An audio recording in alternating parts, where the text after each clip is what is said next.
I am Jason Sizemore, owner and editor-in-chief of Apex Publications and Apex Magazine.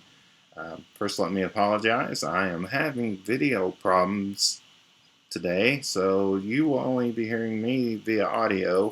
But fortunately, our wonderful guest, Marie Croke, is available in the flesh, in the video, in the audio. Um, and she is here today to talk about her work as a slush editor for Apex Magazine and other assorted topics such as, hey, I've sold a story to a publication, now what? That, just kind of give us an overview of what a writer can expect when working with a professional zine.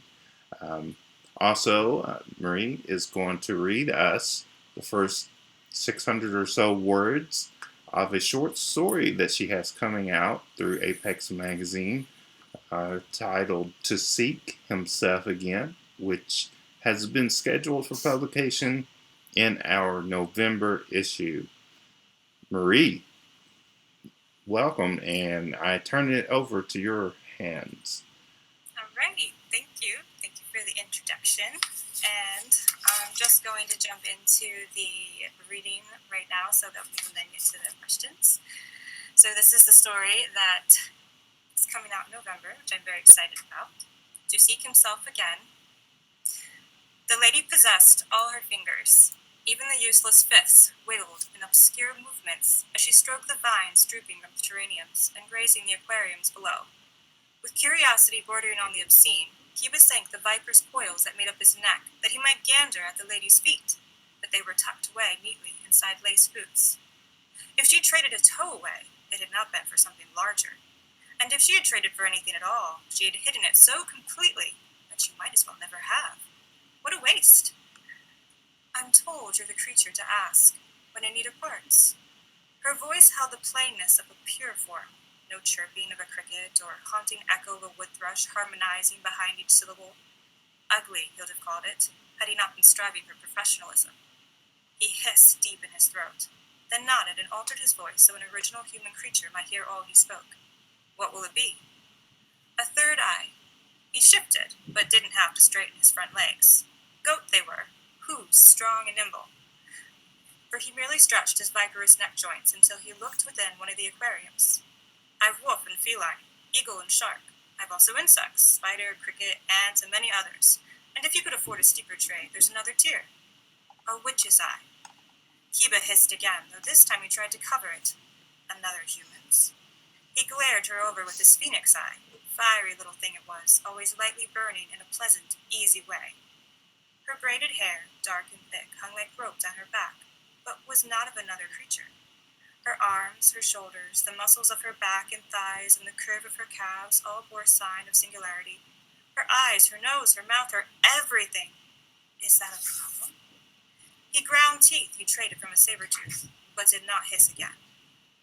I know of a witch who might be willing to trade. What would you offer in return? I'll pay with land. He scoffed and then recoiled viscerally when the lady's eyes, gray and powerfully intense, narrowed. With another hiss and a chittering of his tail that he then tucked promptly under himself to avoid the embarrassment again, he sank further into his cushions. I work in trade, lady. Voice now deepening with a bear's light grumble, all the beast had been willing to part with. Trade in parts and pieces, in bits and bunches, not in metals or grains or ruffled bits of earth. New land, she said, her narrowed eyes shrinking to slits. Land I've created with receding water. I'll give you the fish there and let you have their gills. I'll give you the octopuses so you might pick apart their suckers, but you will not lay your knives on me. Land she created. Then I cannot work with you. Oh, Kiba knew the moment the words hissed past his teeth that they'd been a mistake. A horrible, mindless mistake. He twisted in on himself, tail catching, hooves skidding, neck curling in sudden panic, as the lady tapped her finger against the nearest terranium. The glass shattered, flinging through his home, little weapons piercing cougar skin, tearing an elephant nose, slicing spider legs in thirds. He shivered and covered his face with his hands, his heart pattering and squeezing in fear. Your toes! His shout muffled by his hands. A few fingers, maybe an ear, or your heel, or just a slip of scalp. I would not dare ask for something more dear. Everything is dear to me. I am not parts to be frittered away. I am the sun. She reached out her finger to touch an aquarium. And that's where I'm going to end it. Right there. Excellent job. That was really good. It went by really fast. I was like, that's 600 words. Yeah, it's like 640. 640. Okay. So, can on the heels of reading that, can you tell us a little bit about yourself? Any kind of publication credits you may have, the kind of stuff you normally write, and cap that off. Tell us a little bit about To Seek himself and the story. Okay. So I live in Maryland with my family, and I have been writing seriously since I was about 24 years old. I had a few sales sold about 10 years ago in places. I had sold to Pieces of Skies, I had won the Writers of the Future contest, and Daily Science Fiction had just come out, and I sold a couple of longer stories to them. This was before they had So you jumped onto Flash. you started out with quite a bit of success then. I did. It was a little nerve-wracking, I think, because I started, and within about 2.5 years, I was selling professionally. And I think that because of my age and because of the expectations, it got a little bit insane. Not insane, that's the wrong word, just intense. And then at the same time, I had babies, so I was trying to write all of these stories that I was selling professionally, and I was taking care of babies. And at the time, I was only writing maybe one story every 3 months. Yeah. So I took a little bit of a break from the publishing side of it and just kept writing and practicing and learning. And I came back a few years ago, just like gung-ho, I'm ready to do this. I have conquered a lot of the things that I had going on at home, and I am ready. So, and I was actually really surprised that within probably like 6 months of submitting again, I started selling again. So it was really nice. This past year, I have sold, so in 2020, I attended Odyssey, the 6-week workshop, which was wonderful and amazing in numerous different ways. One of the big things that it did was teach me that I actually love horror and dark fantasy, which actually led me to Apex. Yeah. And then I have sold 9 stories since graduating last year from Odyssey. Wow. So it's been exciting, very exciting.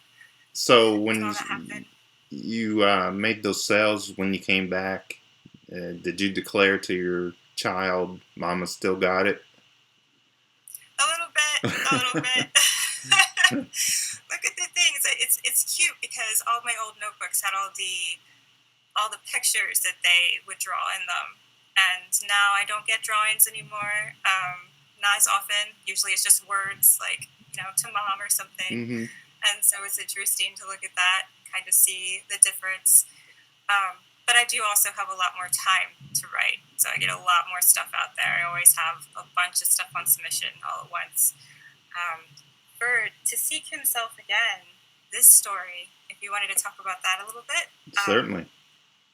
This one came from actually a little bit of fear, because the character of Kiba, who's the lead, he's not brave. He's not this brave person who's capable in terms of standing up for himself, though he is capable in his career, in his reputation, and what he can do professionally.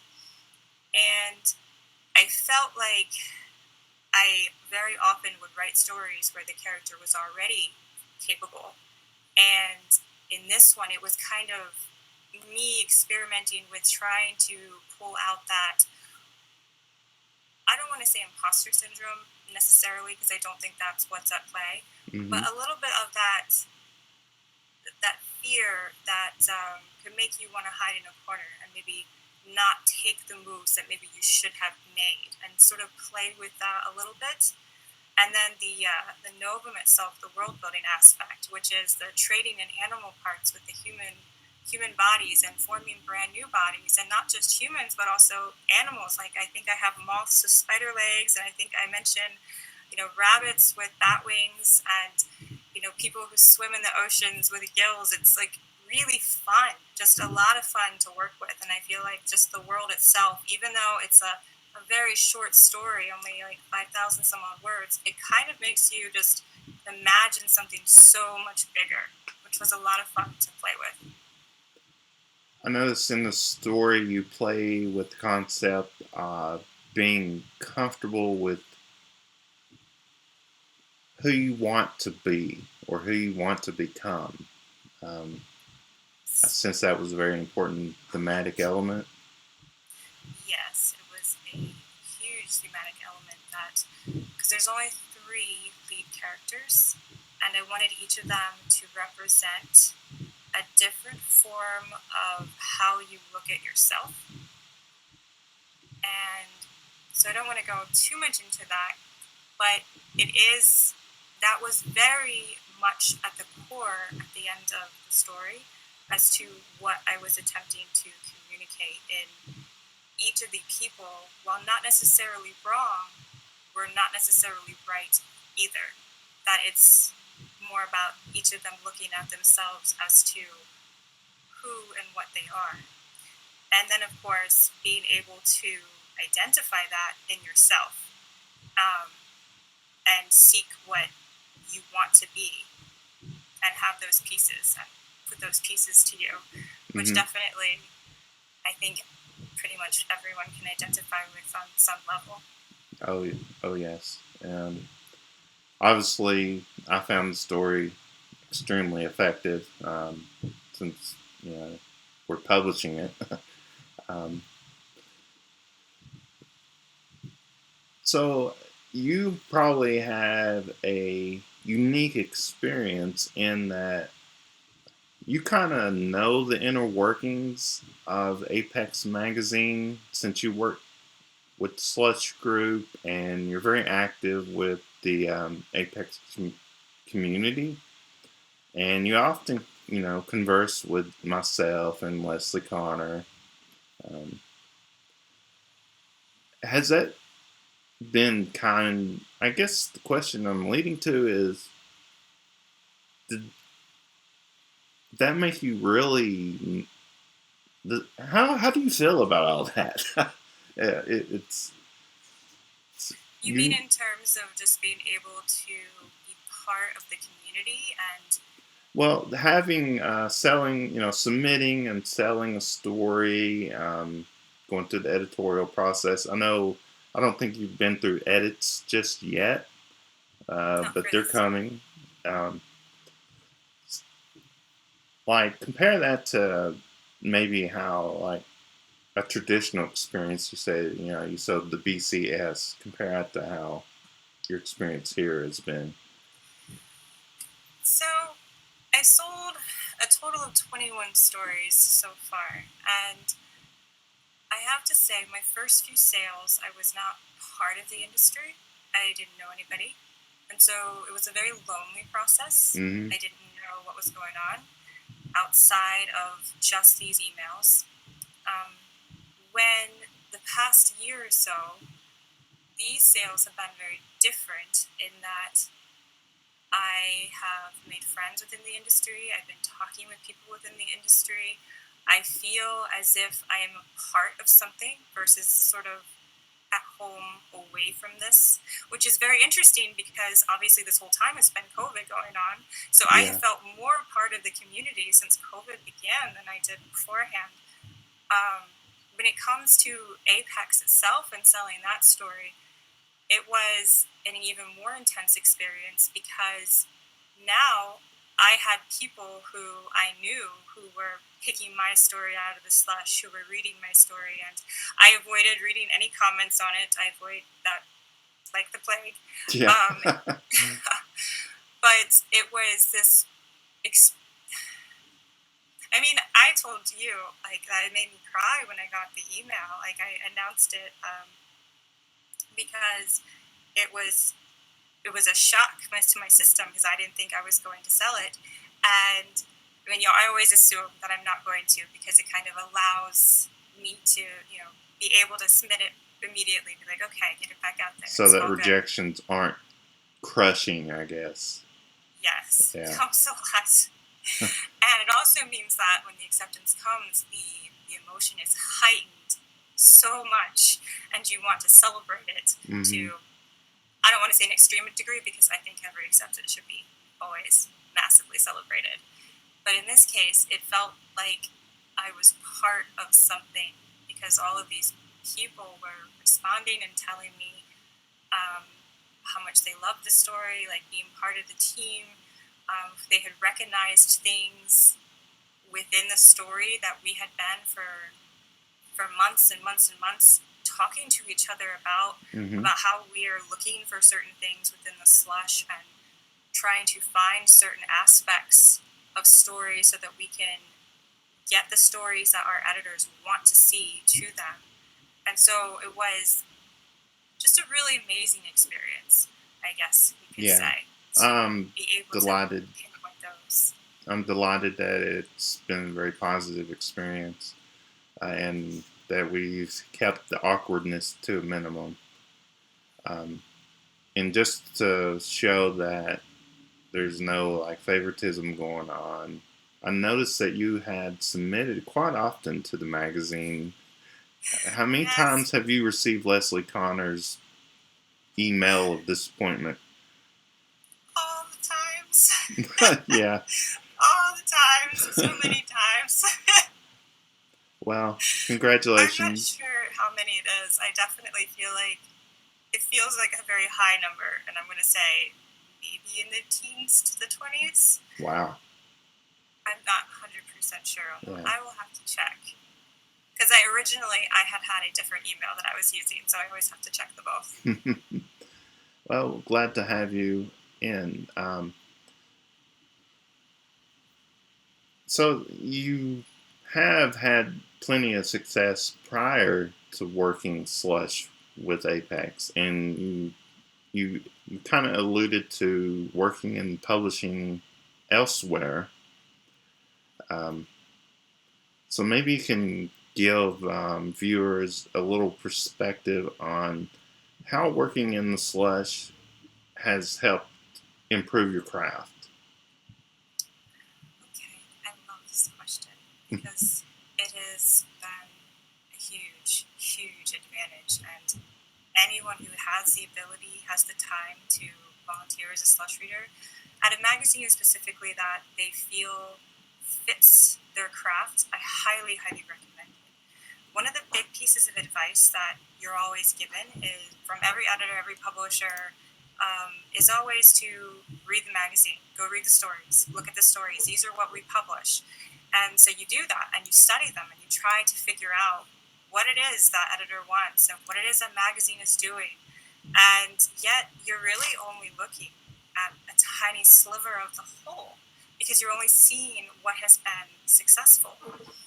And when you're working with the slush, you're being able to compare now. You're able to look at the stories that don't make the cut, and they just barely don't make the cut. A story that maybe you loved and you were like, oh, the story is so good, but I can see, why the editors made those decisions. Stories that maybe had a few things about them versus, almost making the cut. And then there's stories that, you see certain aspects of it maybe discussed versus other aspects of it. And then, of course, the stories that don't even feel like the magazine at all because you're slowly getting a grasp of what you're trying to look for, which I think is a difference between knowing what you like and knowing what someone else likes. It's kind of like recommending a book to your friend. Are you going to recommend your favorite book to your friend, or are you going to recommend the book that you think your friend is going to love the best? And you should be recommending the book that your friend will love. And that's what you're doing as a slush reader, is finding the stories that you think my editors are going to love this story. And being able to do that, having the whole picture versus just the success stories, allows you to start thinking in that way a little bit more. And so you stop thinking, so you still have your own authorial voice when you go to write stories, but now you are saying, well, how can I use my voice and the things that I want to say in the way that I want to say them, but also in a way that that magazine or that editor wants to see them. And I think that is a huge advantage for anyone. I think that this is something that I think you hear people talk about all the time. Just read the magazines or to work as a slush reader, and I definitely recommend both of those things to massively help your craft. Yeah, I hear that a lot from slush readers who are also are writers, that it's very beneficial. So I'm glad to have you reading slush for us. I I imagine though, with you selling stories left and right, that hopefully you'll eventually get to a point where you just won't have time to deal with Apex slush, and you'll be taking commissions, and fingers crossed. Fingers eventually. crossed. But I would love to be able to work with Apex for as long as possible. So you guys are awesome over there. Well, thank you. I cannot see the chat if there's any chatter going on. So if there are any questions that our viewers may have, feel free to answer them. I don't think we have anything in the chat right now. Okay, they're just enjoying the conversation. Now, will we be seeing you at Discon? Yes, I am actually going to be attending Capclave in October, and I will also be attending Discon in December as well. So this will be my first Capclave in person. I attended last year virtually, and this will be my first Discon, but my second Worldcon. So I'm really excited. Oh, cool. I do hope to have like a little thank you get together with the Apex crew who are in attendance, along with any authors that may be there. So that would be great. So, can you tell us a little bit about some of the, as a slush reader, some of the hallmarks of a story that make you immediately say, "This isn't going to work." We recently started this a snap judgment thing. So, tell us about your snap judgment traits.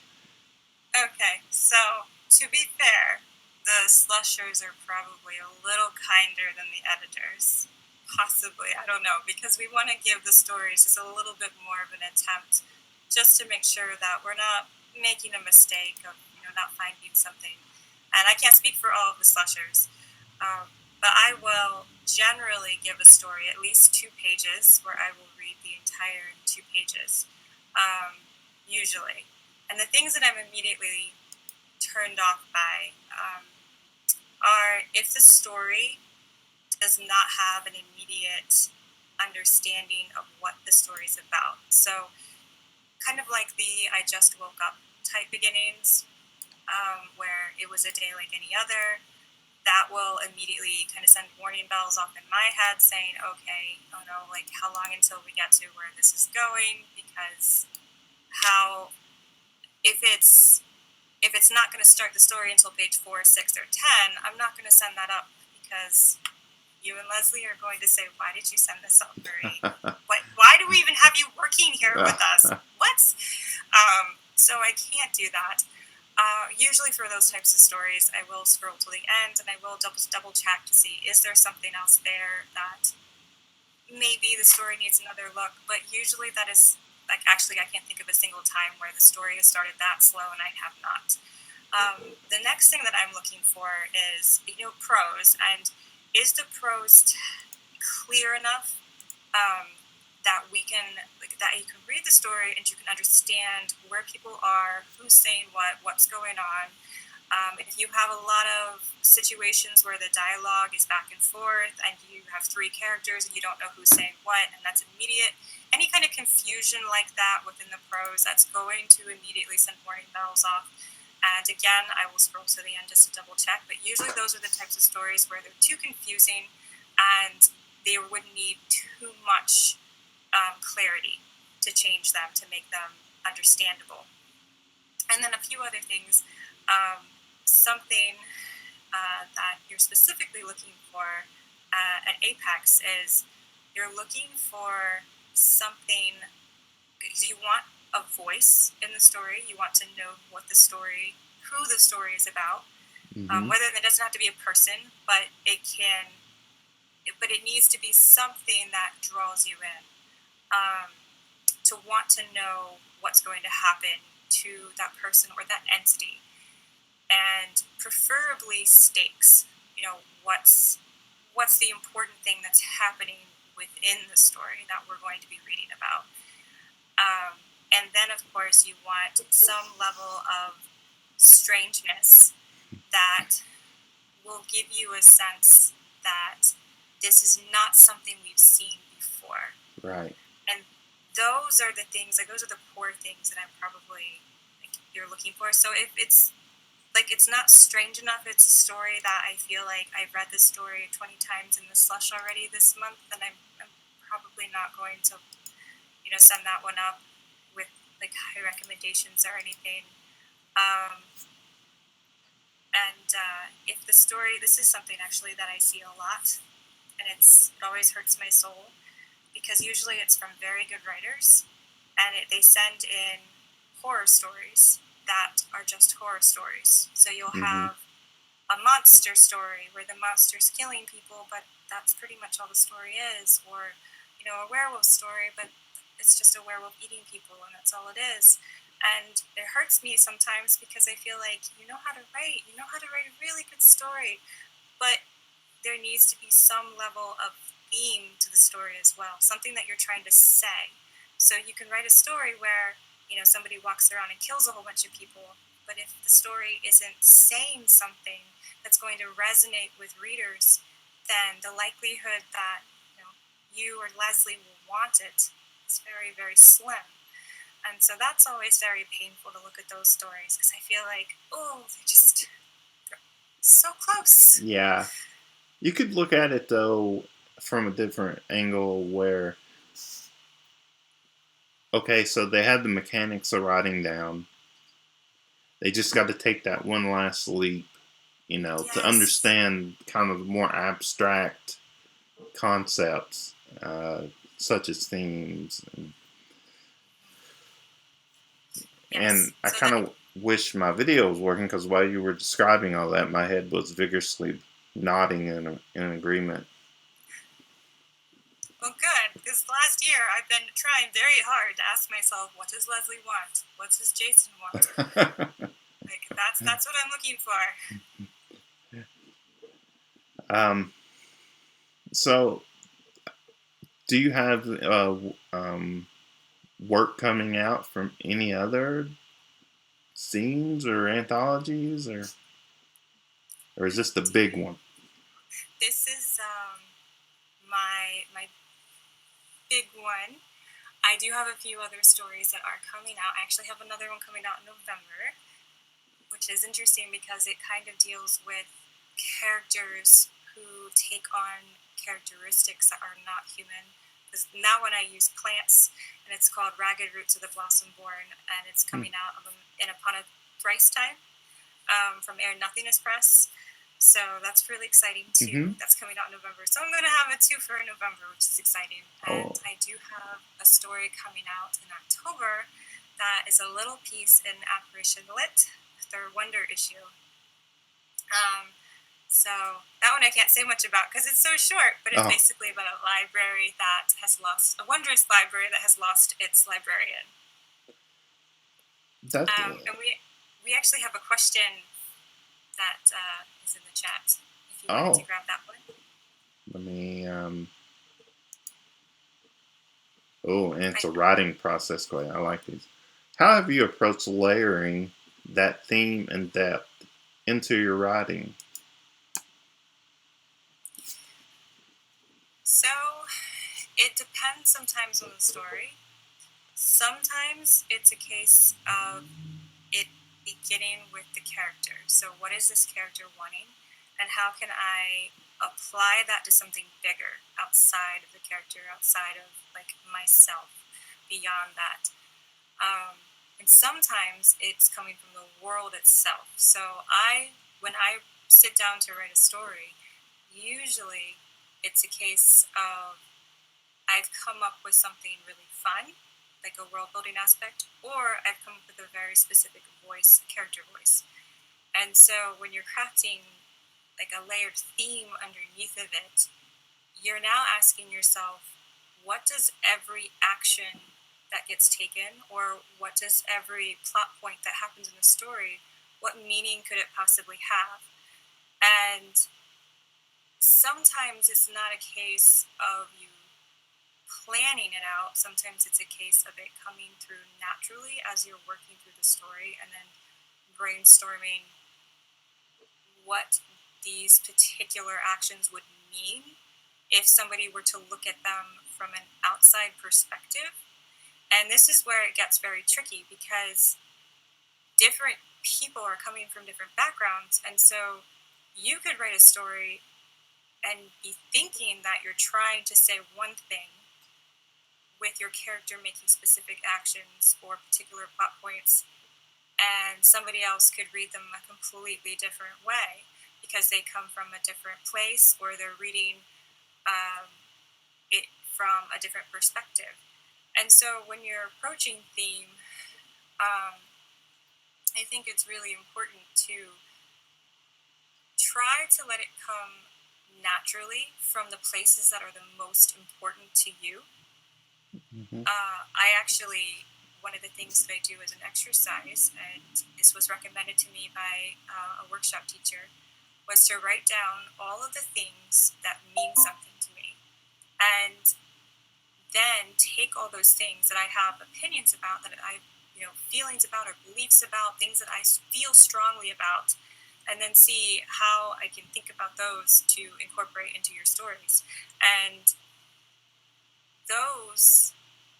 that I found to be very helpful because it allowed me to start pinpointing the things that I wanted to write about.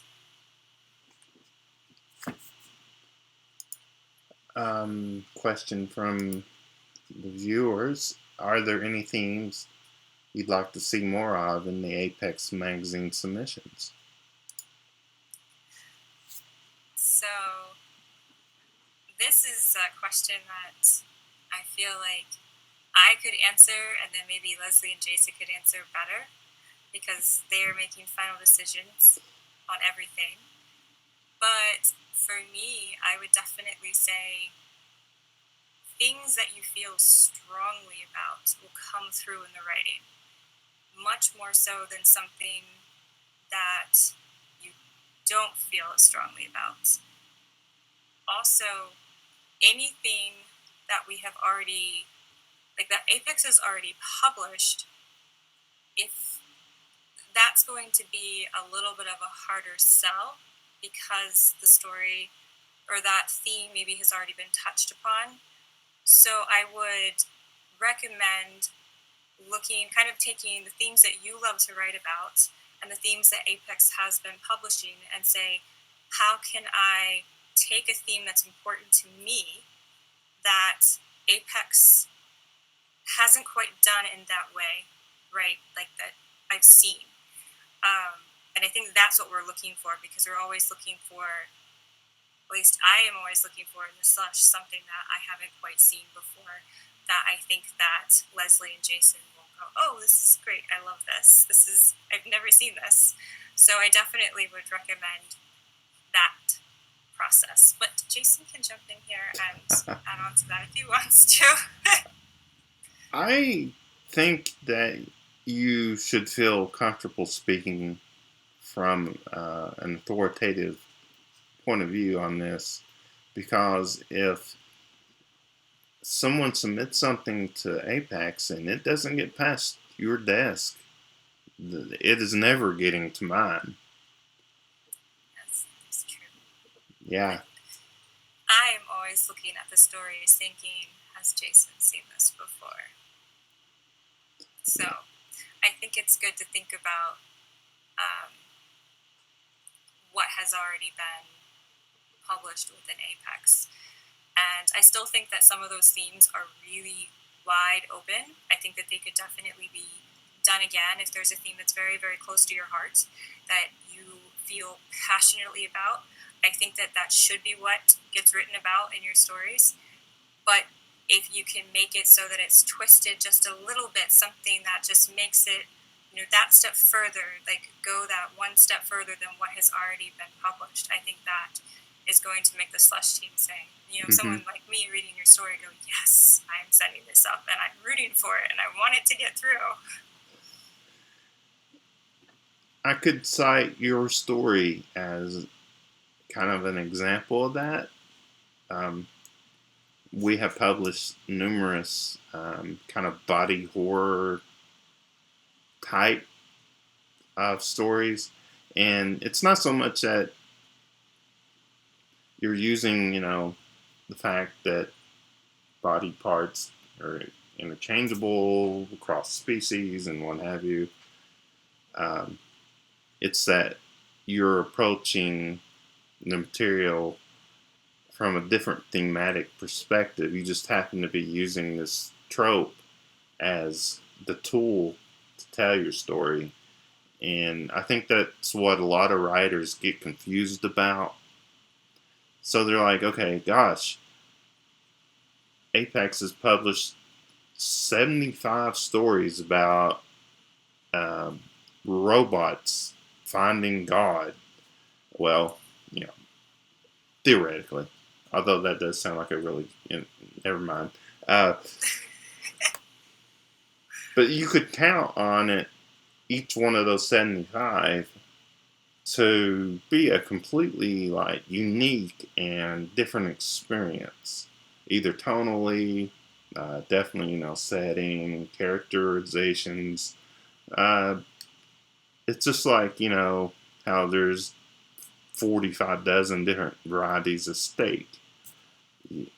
Certainly, you can get tired of eating steak, but it helps to try different cuts and different recipes. So um, Yeah, kind of reminds me of that shocking that is part of the catchphrase for Apex. Like you're looking for something that, even if it's using a trope that you've seen before, um, that it still shocks you by the end in some fashion.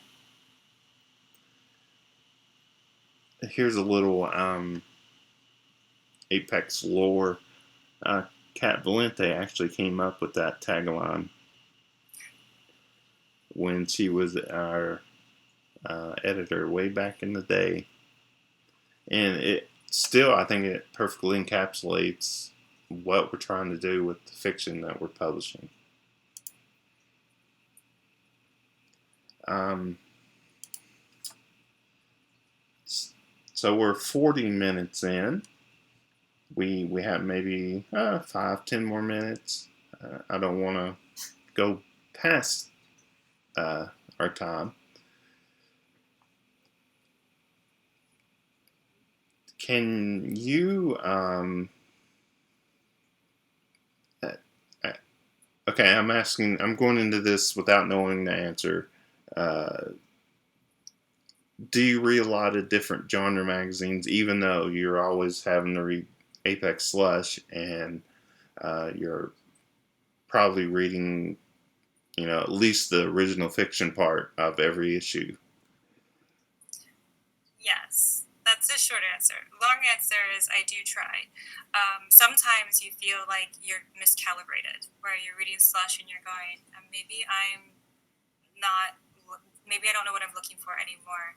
And you really need to go out and find different kinds of fiction. Sometimes it's a case of, and you mentioned the steak before, like there's different cuts, like in genre fiction, which I love, but what kind of story you're going to get from Apex is not going to be the same story that you get from Strange Horizons or from Mm-hmm. Parks World or from, Beneath the Skies or elsewhere. Like, so I'm always looking for something different. I really like, I mean, Faya itself. That's a great one. Absolutely. Yeah, and We so I have reprinted a definitely. lot of their stuff. So yeah, we're fans. Sorry, didn't mean to interrupt. Go ahead. Oh no, it's good. I definitely do. I've been reading right now because I can vote in. I can nominate for both the Hugo and the Nebula. So one of the things that I try to do is read as much as possible from as many different magazines in different places. Obviously, you can't read all of it, but you can Mm-hmm. give it a decent attempt. So every day I try to read a new story that's been published during my lunch break so that I'm always kind of fresh, getting some new perspective, new words in my mind from different magazines as well. Sometimes you go on a binge of like a particular magazine. Sometimes you're reading so much dark stuff in Apex that you're going, oh my gosh, I need something light and fluffy, and you'll go read like the Translunar Traveler's Lounge or Zooscape or something like that. And so definitely, I do read a lot of stories, and in fact, I think it helps dramatically, not just with slushing, but with writing as well, because it gives you all of these different ways of that authors have taken different ideas and have approached writing them, and that helps with your own writing because it kind of means that you're taking that step further, saying, oh, I've already read that. If I'm going to do something with that, I need to do it a different way, and it pushes the boundaries of what you're working on.